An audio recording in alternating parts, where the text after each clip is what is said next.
Mr. Chair, Mr. Chair, excuse me. Mr. Chair, because the last time I was here, I was only allowed 2 questions by you. And yet, mga kasamahan ko rito, bilang respeto sa mga kasamahan ko, they were allowed na 1 to sawa. Dapat maging fair ka, Mr. Chair. Pag sinabi mong 2 questions, 2 minutes talaga, you have to stick with it. You're not being fair, Mr. Chair. I am fair kasi nandito ka sa... No, kasi nung last time, sabi mo sa akin, 2 questions lamang. Sabi mo 1 question. Sabi ko, tinitipid mo ako, sabi mo 2 questions. And now, pinapayagan mo kahit na ilang questions. Be fair, Mr. Chair.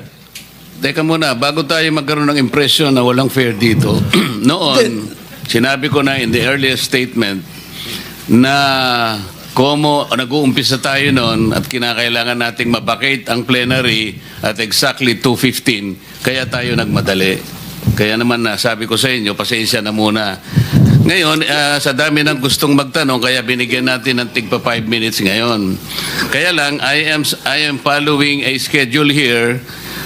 Ito pa yung nandito kung wala na si Senator Marcos, tapos ka na. Mr. Chair. Mr. Chairman, Chair, I made the motion, Mr. Chairman. Senator I have a pending motion, Mr. Chair. I second the motion. And Hindi, duly kasi seconded, Mr. tapusin Chair. muna natin yung bitin na kasi hindi tayo, na para tayo nagpapatintero, Madam Kowa eh. Ang tinatanong napakasimple lang, paano nyong inaudit yung ghost? Bago po bayaran ng COA yan, pipirma ang resident auditor. Pati yung area auditor ninyo, meron kayong area director eh. Ibig nyo sabihin na bayaran ito nung walang pumirma na auditor? Your Honor, ganito po yung procedure natin. Wala na po tayong pre-audit, kaya po ang nagbabayad ay ang pumipirma na lang po. Wala akong pakialam sa pre-audit. I'm not asking you about the pre-audit. Meron kayong post-audit eh. Yes, Your Ito Honor. nangyari, ghost project eh. Opo. Tapos na tapos pero walang nangyari. Ang tinatanong namin sa'yo, sino ang pumirma? Bago mapirmahan yun, merong certificate of acceptance, merong certificate of completion, pipirma ang resident auditor. Hindi po pipirma ang resident Anong gagawin ng auditor, Your COA? Honor. Post-audit nga lang po. Kaya po... Ano nga yung post-audit? In your charter, Opo. magkaintindihan tayo. Ito yung inyong charter, sample of services listed in COA Citizens Charter. Financial audit, performance audit, compliance audit, fraud audit, special audit, notice of disallowance, notice of charge, notice of suspension. Among these, alin ang akma doon sa performance ng contract? Opo. Nasaan kayo? Papasok po siya sa compliance, sir. Sus Mariosep, Opo. wala nga ang compliance eh. Ganito po, Your Honor, marami pong observation ng mga auditors natin pagdating po sa compliance nila sa procurement. Sinong mag-a-avail ng compliance? Sino yung auditee? DPWH po sa case po natin ngayon, Oo. Your Honor. So anong nangyari? Marami pong observation ng mga auditors natin, sir, pagdating po sa compliance nila ng 9184. Kapag ba ang chairman mismo pumunta rito, he can present better questions than you, answers than you? Pareho lang din po yung isasagot, Your Honor. Kasi ganun Pareho po ang yung proseso isasagot. natin. Opo. O, sandali lang. Let us follow the... Mr. Chair. Mr. Chairman, Mr. Chair. I'm now being tempted to raise a point of order, Mr. Chairman. I made a motion duly seconded, Mr. Chairman.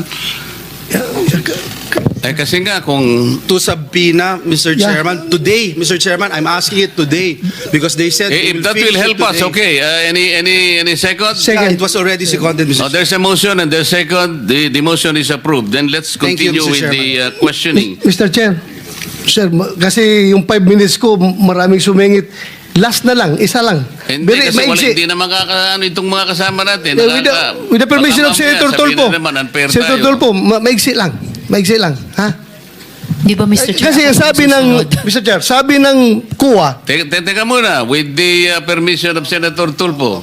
okay lang? Clarification, Mr. Chair. Akala ko po ako yung Oo nga, kasunod kayo na po ang ni susunod. Senator Kaya De La lang, ang Rosa. daming ayaw pang bumitaw. Wala Hindi, tayong hindi. mga- Hindi ho, Maraming naghihintay sumingit. naman po Last ako. na to, last. Tinatanong ko lang last, po yung last. sequence. And then Salamat, last, Mr. and then Chair. Senator Risa. Salamat, Mr. Chair. Pagkatapos wala na si Senator Amy, Senator Rapi.